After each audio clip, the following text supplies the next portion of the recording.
Well, hello everybody, and welcome to my kitchen. This is the Lost in the Missouri Ozarks kitchen. I have prepared for you today a really special treat.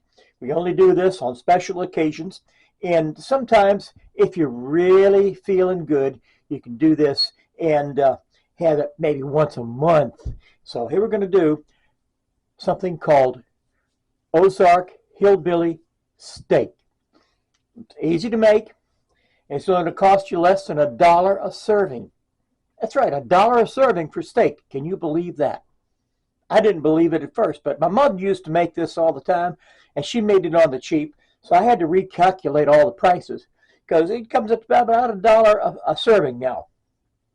So I have made some mashed taters already. Everybody knows how to make them mashed potatoes. Put the mashed potatoes in a little pot there, and some butter. Got to put a little butter in there because I like a little butter on everything, and it keeps the mashed taters from sticking. You do it like that. See? And then over here, I got my frying pan for the steak. I'm going to put some butter in the frying pan for the steak. Yeah, I'll let that heat up just a little bit. Melt the butter down just a little. Turn that stove on just about like that. All right. You don't need many utensils either. You got a spoon, and you got a fork. Whoa, and you got a fork. That's about it. Okay. It's all heating up right now. Okay, we can see the butter is melting just really good in that pan. I like that butter, like I said before. Now, this is just really easy to do. Anybody can do it. Don't let your kids around the stove, though. You know, they might burn themselves. But you can supervise and teach them how to do that. That's how my mama did it. She supervised it, taught me how to do this recipe, and I've been doing it for years and years. Now you got your taters over here. Oh, I'm using a medium heat on both the taters and the steak. All right. I'm going to put a little water in that taters. There we go, because I don't want them to stick. So I got a little water, the mashed potatoes, and a little butter, and get that all mixed up there.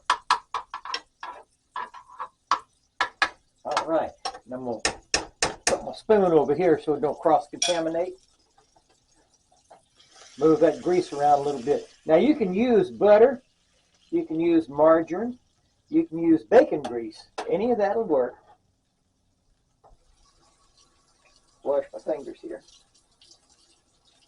I don't want to cross-contaminate nothing. Now we got to get the steak out anyway. All right, so I got the steak here. Now, the important thing is this next step in the steak is you got your steak. I got this steak. It was like $3 for the entire package. $3 for the entire package, and it's got 10 pieces in there.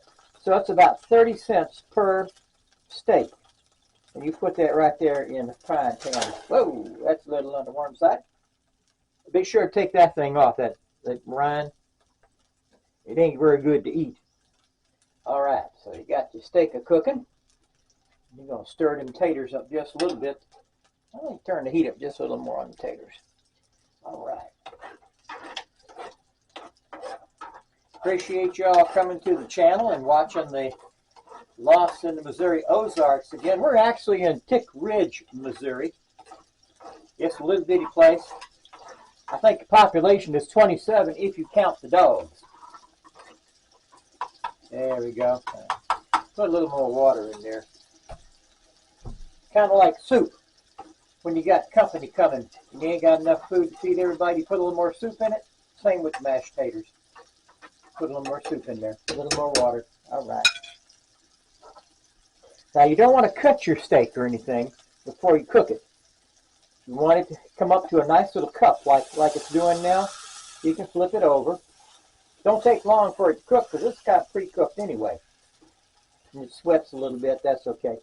What you want to do is have that thing come up to a little cup like that.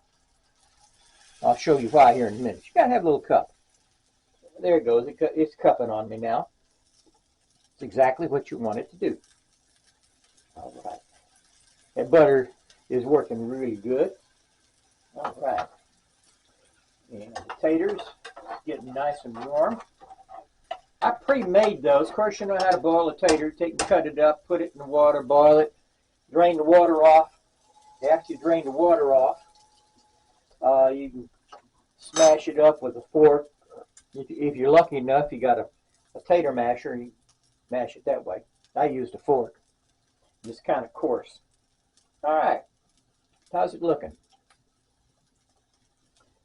I think it looks just right. We're going to do some fixing up here and making it taste even better. So hang in there a second.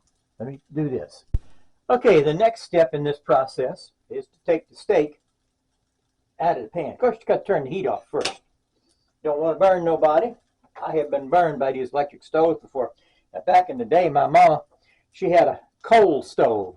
Now, it wasn't cold, it was coal. C-O-A-L. You know, the black stuff comes out the ground. She used to cook over coal. We used to heat with coal. Coal was a handy thing back then. We could go out to the backyard and pick up our own coal, so you got to be careful not to mess this up. I put it over there in the plate, just like that. Now, you see, you got a little bit of crust on it. That's exactly what you want. Now, take your mashed taters.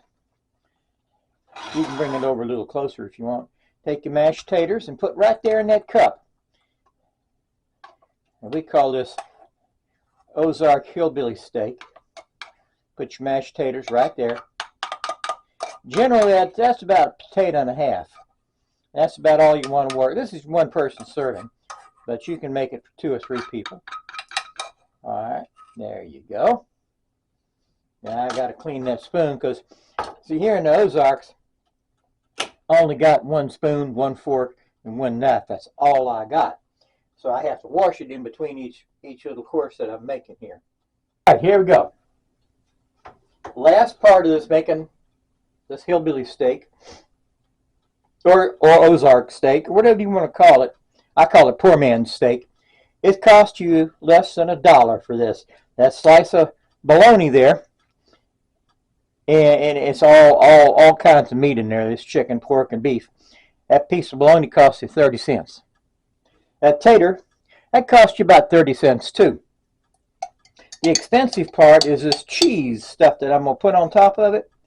Get you this big old scoop of cheese. You know, it's one of them cheese sauce things like you use for dipping your chips and things. There you go. Put it down there like that. All right. If you like a lot of cheese, use a lot of cheese. Now, you can use gravy if you want. But tonight, I'm using the very last of my cheese dip. There you go.